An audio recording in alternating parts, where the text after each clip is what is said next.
ఇలా ఎవరిని మాట్లాడించినా రైతులను మాట్లాడితే గొడవ వైడుతున్నారు. నాశనం అయిపోయింది అన్న చెడగొట్టుకున్నాం మా చెప్పుతున్నాం మేమే కొట్టుకుంటాం ఓటును వాళ్ళు కొంతమంది బాధపడి. ఎందుకు ఎంత మంచి కడుపుల చల్లగదల కూడా రైతులకు ఎట్లుండే, ఎంత బాగుండే, కరెంటుకు బాధ ఉండేనా, నీళ్లకు బాధ ఉండేనా.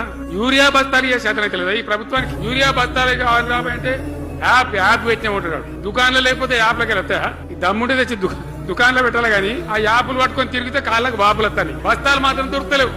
నిజమేనా నేను చెప్పేది? యాడ చూసిన ఎరువు బస్తాలు కూడా శాతగా ఆఖరు. అంతకు ముందు కాంగ్రెస్ గవర్నమెంట్ ఉన్నప్పుడు అట్లే ఉండే. పోలీస్ స్టేషన్ లో పెట్టాం మేము యూరియా బస్తాలు. ఇవాళ మళ్ళా చెప్పుల లైన్లు, కాళ్ళకు వాపులు రావాలి. ఆటో రిక్షానికి చెప్తే 10 బస్తాలు వేసుకోవాలి పొలం కాడ వచ్చేస్తుండే. ఇలా యూరియా కోసం ఇంత బాధన. ఇది ఎంత అసమర్థమైన ప్రభుత్వం, ఎంతగాని శాతగాని ప్రభుత్వం. అన్నిటికీ బాధనే కదా. బంగారం లాగున్న రైతులు ఎంత ఆనందంగా ఉండే. వానకాలం పంటలు పండితే తడిసిన ధాన్యం కాడికెళ్ళి కొని మొత్తం బ్రహ్మాండంగా రైతులకు డబ్బులు బ్యాంకులు వేసేది. మధ్య దళారు లేకుండా ధాన్యం అమ్మిన డబ్బులు వచ్చేది, ఇటు రైతు బంధు పైసలు వచ్చేది. రైతులు మోతాదు లేకుండా మంచిగా పనిచేసుకున్నారు. ఏమైంది? ఎరువు అనే యాప్ రైతు బంధు కోసం ముగ్గులు చూడాలా, అది నెలకు ఎకరానికి వస్తుంది. జగిత్యాల కేసీఆర్ సభ అంటే మళ్ళీ ఇలా పైసలు విడుదలన్నాడు. రైతు బంధు రావాలంటే మళ్ళీ సభ పెట్టనయింది.